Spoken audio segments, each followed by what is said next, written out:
All right, Ravens flock, what's going on, everybody? Hope you guys are doing well.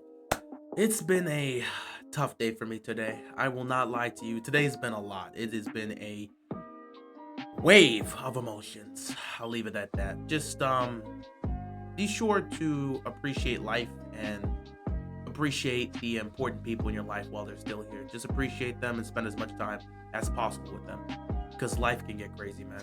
Anyway, we are going to switch gears here because we have to talk about the Ravens. So the Ravens obviously practiced today. This was their last practice before the joint practice, which happens tomorrow against the Colts. The Colts are coming here. Obviously, we have our preseason game on Thursday against the Colts, so we have that joint practice, which should be interesting tomorrow. Cannot wait to see how that's going to go down. But as for today, there's not much to really talk about in practice day. First of all, Lamar Jackson didn't participate.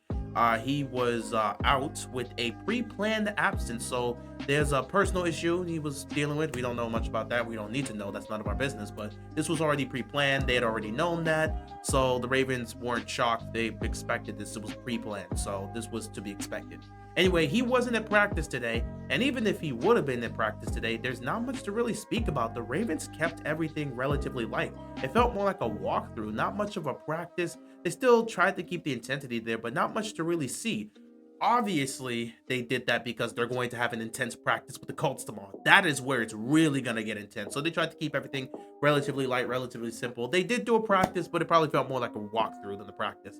Anyway, I don't really want to speak on the aspects of the practice because there's not much to discuss. What I want to speak of is the main topic of discussion that showcased itself yet again in practice. And it has been the number one topic of discussion for all of Ravens flock because that is the biggest concern to deal with. Penalties. Once again, penalties continue to happen for this Ravens team. And today in practice, it was penalties all over the place. False start penalties, holding penalties. There was a illegal man downfield. I believe there was a penalty like that. But guess what? Illegal formation also appeared. So it's all the various types of offensive penalties you can get all over the damn place. It's penalty after penalty after penalty after penalty after penalty. From OTAs all the way through training camp. It's been nothing but penalties for this offense. This is not a good thing. We are starting to get deeper and deeper into training camp. This is week 3 now. We are in week 3 of training camp, and the first preseason game for us is on Thursday. Yet we continue to still see these penalty issues. That is a problem. That is something the Ravens have been trying to fix, and it continues to be an issue. Let's not forget, the Ravens last year were one of the most penalized teams in football. They could not stop committing penalties. They just can't seem to get it together. Last year, that was an issue. False start penalties, holding calls, ineligible man downfield, sometimes offensive pass interference.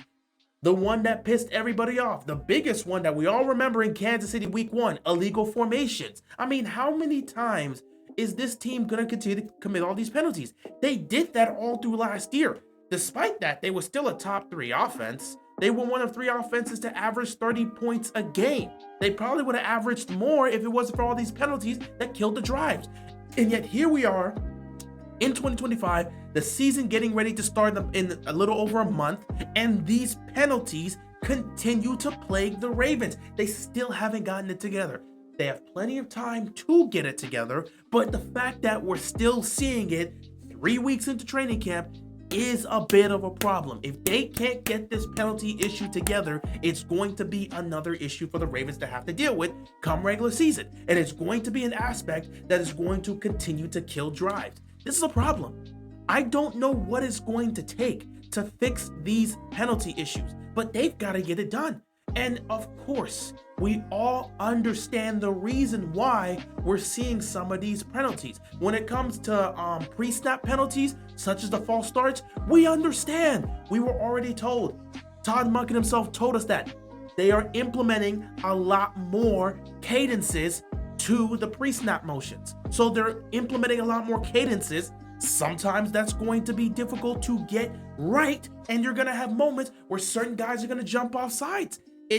Or just commit a false start. It's just going to happen. However you look at it, however you look at it. We understand they're implementing new cadences. They're changing things around. They're implementing new aspects into this offense. They're implementing new things into the system. It's gonna take time for everybody to get comfortable and everybody to be on the same page. And even when everybody's comfortable with it and everybody's on the same page, it doesn't mean that someone isn't gonna jump off sides or commit a false start or just make some sort of mistake.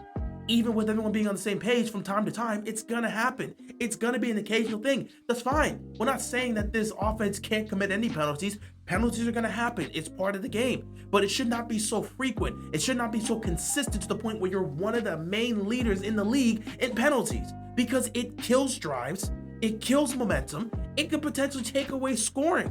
Because there's times where you'll have a scoring drive, a touchdown, and it's just completely wiped away because of a holding call. It's infuriating. It is really infuriating. It killed a lot of offensive drives for us last year where we could have done something or we were going to score, but now we got a punt. And here we are. It's August now. Our first preseason game is in 2 days. And well, it's almost the 2.5. It's close, basically 2 days. But the first preseason game is on Thursday, and this is something we're still hearing about. The season starts in a month. We will be in Buffalo a month from now on Sunday Night Football, and we're still hearing issues about the offensive line. We're still hearing issues about the penalties. This is not a good thing to see. It's not a good thing to see. It's not a good thing to hear. I don't know what it's going to take for them to get this figured out, but they have got to figure it out. You got plenty of time, but that time is limited. One way or another, these guys are going to have to go to Buffalo. And if they're going to be committing penalties in Buffalo, it could cost you that game because it'll ruin certain drives. You cannot continue to have this many penalties. You can't. So something has to change here. Something has to improve. These guys just got to get it. Because you're trying to implement new things into the system, which is going to help you out down the road. You're implementing new cadences, which is going to help down the road. And guys are trying to get it, but they keep jumping off sides. I don't know, man. This is a concern.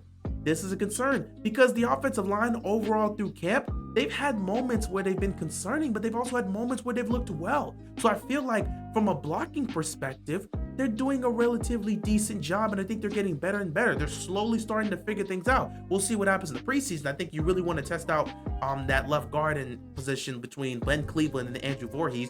Voorhees is in the lead for that, but you're probably going to look at certain aspects of the offensive line that you may want to test because the interior aspect of it, you know what you're getting from your tackles because you already got Stanley on one side and Rose on the other side. That's fine. You already know what you're getting from your center position with Linderbaum.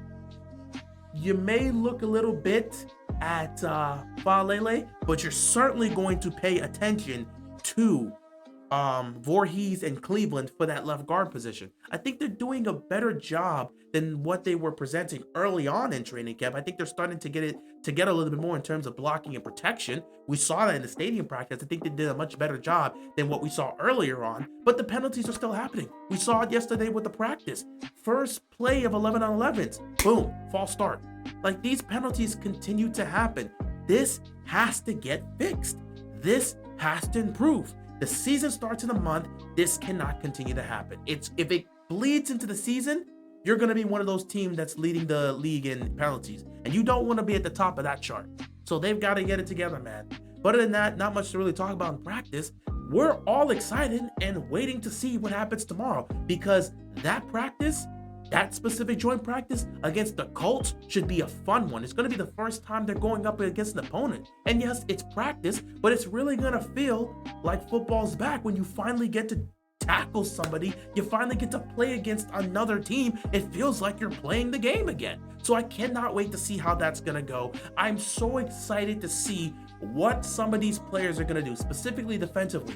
Mike Green's been doing a great job through training camp. He's made his name known. How is he going to fare against a different offensive line? How is he going to fare against an opponent? When he gets to try to come off that edge and try to get to Anthony Richardson, how is he going to fare?